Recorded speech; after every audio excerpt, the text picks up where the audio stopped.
Hello friends, welcome to our channel.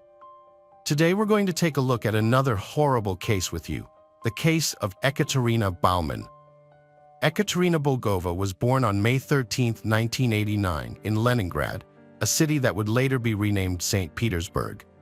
In 2009, Ekaterina, then 20 years old, traveled to Turkey with her family for a vacation. That's where she met Walter Bauman, a German citizen who was 13 years older than her. Walter had received his education in Germany and had a good income, but his personal life was lacking. He was searching for the perfect woman, but he didn't quite fit the criteria of a perfect man. He still lived with his parents, didn't take care of his appearance, and had a sloppy style. He often met women online, and many of them were Russian. Ekaterina and Walter got married in a luxurious ceremony. After the wedding, they moved into Walter's parents' home, which proved to be a challenging experience for Ekaterina. Living with Walter's parents was not easy, and this marked the beginning of problems for Ekaterina after her move to Germany. The fairy tale romance was starting to lose its magic. Walter's mother, Ludmila, was a strong-willed woman who had achieved great success as an immigrant in Germany. However, she struggled to accept that her son Walter was now a grown man in his 30s and no longer needed her guidance.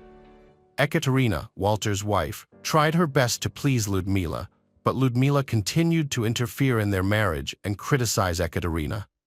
In 2017, Ekaterina became pregnant, and Walter decided to use some of his savings to buy a house, hoping that this new chapter would bring positive change to their relationship. Unfortunately, the move did not have the desired effect, as Ludmila continued to visit frequently and insert herself into their lives. The birth of their daughter brought even more tension to the relationship between Walter and Ekaterina. Walter became increasingly strict and controlling, speaking down to Ekaterina and restricting her freedom. He prohibited her from learning to drive a car and did not allow her to speak with their daughter in German. Ekaterina was confused and unsure of what was causing these changes in Walter's behavior. Walter and Ekaterina's relationship had become strained, and he would physically harm her, including beating her. Authorities were alerted to the domestic violence issue in late 2019, but the case was dismissed when they claimed they had reconciled. Ekaterina expressed concerns about Walter's behavior, citing his lack of interest in her, excessive work habits, and resulting burnout. Feeling constantly stressed and fearful, Ekaterina turned to a support center for domestic violence victims for the first time in fall 2020. When Ekaterina and their daughter left, Walter made an effort to reconcile with them, promising to change and acknowledging his past wrongdoing. He also told Ekaterina that he couldn't live without her and their daughter. Although Ekaterina forgave him and returned home with their daughter, their arguments persisted. When Walter recognized he had wronged Ekaterina, he would try to make amends with gifts or family trips. While this may have indicated a change in attitude towards Ekaterina, Walter's behavior towards their daughter was marked by total control. Walter was a calculated individual who dramatized situations and manipulated others to get what he wanted. He was extremely frugal and prioritized accumulating wealth. Those who knew him well described him as anxious and impatient. After Ekaterina became a mother, she made several trips to Russia with her husband Walter, who was concerned that she would return to Russia and keep him from seeing their daughter. As Ekaterina experienced more and more abuse from Walter, she began to consider divorce. Ekaterina's reason for staying with Walter was to protect her daughter, but she couldn't take her daughter back to Russia because Walter had to give his consent, which he refused to do. In August 2021, Ekaterina took her daughter to a women's crisis center, telling the administration that Walter had threatened to take her life. Social services considered placing a 5-year-old girl in an orphanage, a situation the Youth Affairs Department psychologist deemed severe. Although Ekaterina initially agreed to let the child enter foster care, her husband Walter and his mother objected, forcing the parents to care for their daughter temporarily. The family reunited weeks later, but Walter and Katerina started divorce proceedings and began living separately. Katerina's desire to return to Russia intensified, but Walter consented only if their daughter remained with him in Germany. At the start of 2022, Katerina traveled to St. Petersburg alone, meeting a Russian pilot from Omsk she had met online while there. After returning to Germany in mid-January 2022, Katerina continued to communicate with the pilot daily. Katerina, a 32-year-old woman, stopped contacting her family and her new lover on February 4, 2022, after returning to Germany. This was a surprise to her family, as she had been exchanging love messages with her new lover just a few weeks earlier. According to her husband Walter, Katerina left behind most of her belongings, including her phone, keys, clothes, and her 5-year-old daughter. She took only an empty suitcase and 13,000 euros from her husband's stash. This is the information Walter shared with the police on February 6, 2022, after Katerina's parents reached out to them to request a check because they couldn't reach Katerina for 2 days. Katerina's mother, Svetlana, reported that she learned about her daughter's disappearance in a strange way. She couldn't reach Katerina on the phone for a few days, and when she spoke with Walter, he claimed that he hadn't seen her since February 5th and that she wasn't responding because she didn't have enough money on her phone balance. The police waited 4 days before searching the Walter family's house where Katerina was last seen. By then, Walter had completed his renovations, which included painting the guest room floor and replacing a couch. He had also purchased a large quantity of cleaning supplies from a local store. The police investigation at the Baumann house found that the surveillance footage had mysteriously disappeared. A detection dog was brought in to search the house and garage, but although it seemed agitated, it didn't indicate finding anything specific. Initial tests found no evidence in the house or garage, but a knife and electric shocker were seized from the car. What raised suspicions was Walter's unusual behavior. He showed no concern for his missing wife, but expressed interest in gaining sole guardianship of their 5-year-old daughter. On March 1, 2022, 25 days after her disappearance, the horrific discovery of a suitcase containing human remains that washed up along the River Weser. The person who discovered the suitcase was horrified to find that it contained the fragments of a woman's body, packed in garbage bags. Unfortunately, not all of her body parts were present in the suitcase, as some were still missing. To make matters worse, the fragments were identified as those of 32-year-old Katerina Baumann. Coincidentally, the suitcase was found near the lighthouse where Katerina had previously gotten married. During a thorough search of the Walter family home, investigators found a variety of suspicious items, including a bottle of sedatives that matched the substance found in Katerina's blood. Additional discoveries included disposable gloves, foil, adhesive tapes, garbage bags, and cleaning products, as well as canisters containing acetic acid, solvents, and bleach. Notably, the police found a pink scarf matching the one Katerina wore in her last selfie near her body.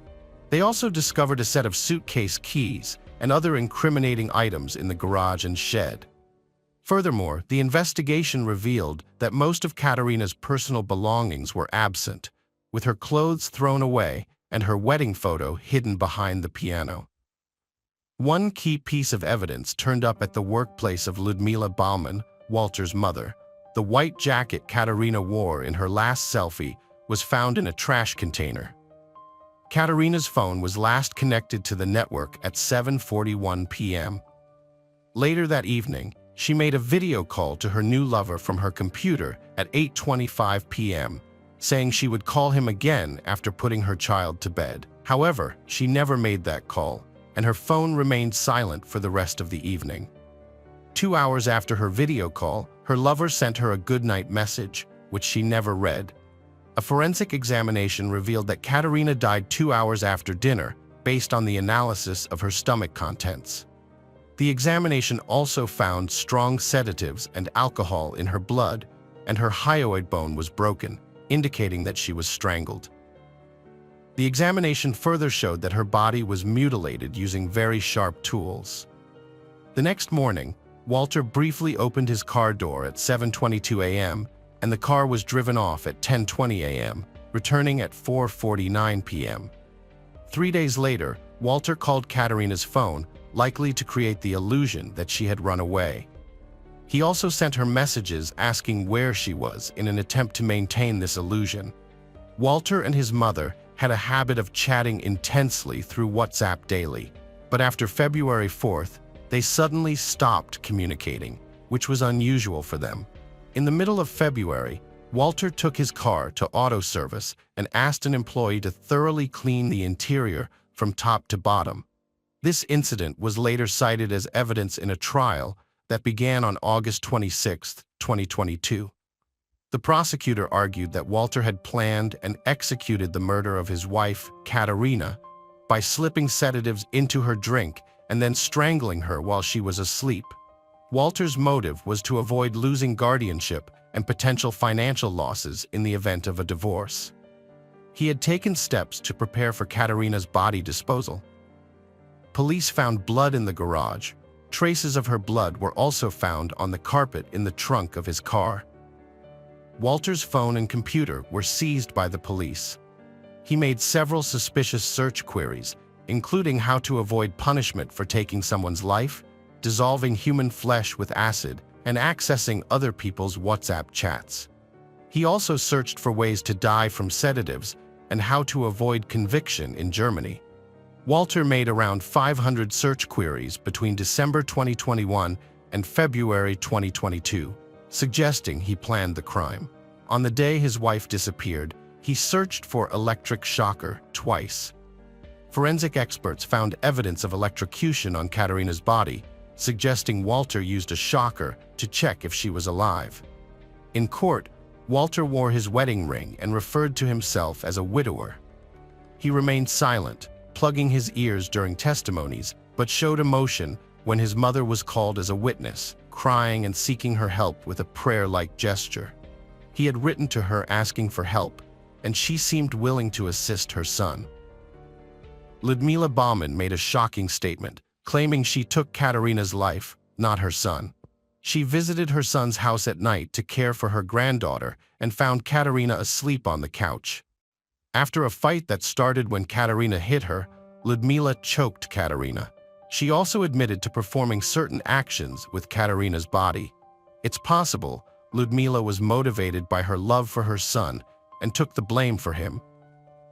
Despite her self-incrimination, Ludmila left the courtroom a free citizen as the jury and prosecutor's office didn't believe her statement, assuming she was trying to protect her son. Walter remained silent throughout the entire process, but during one of the final hearings, he read from his notes, which spanned 230 sheets of paper, covering his life, his experiences in Kazakhstan, and his love. His main message was that he loved Katerina and their daughter, but her emotional burnout and psychological problems led to frequent quarrels. Although his statement was extensive, he only briefly mentioned the night that changed everything. According to Walter, he was asleep when his mother took the life of his wife and dragged her into the garage. He blamed his mother for the crime, stating that she had betrayed him, used him, and sent him to prison.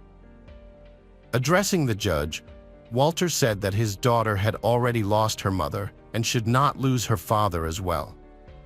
The most disturbing aspect of this story is not the gruesome details of the crime, but the fact that it all took place in front of the perpetrator's 5-year-old daughter.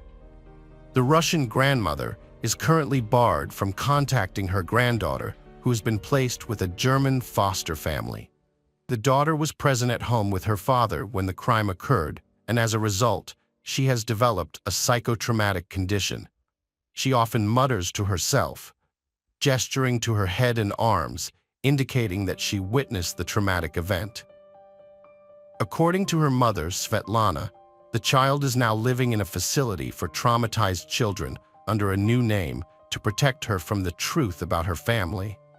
Svetlana is fighting to gain guardianship of her granddaughter, but German authorities are not allowing her to even have phone contact with the child. On May 23, 2023, the verdict was announced in the case of Walter Baumann. Walter received a life sentence, but under German law, he will be eligible for parole after serving 15 years. Ekaterina's ashes were buried in her hometown of St. Petersburg.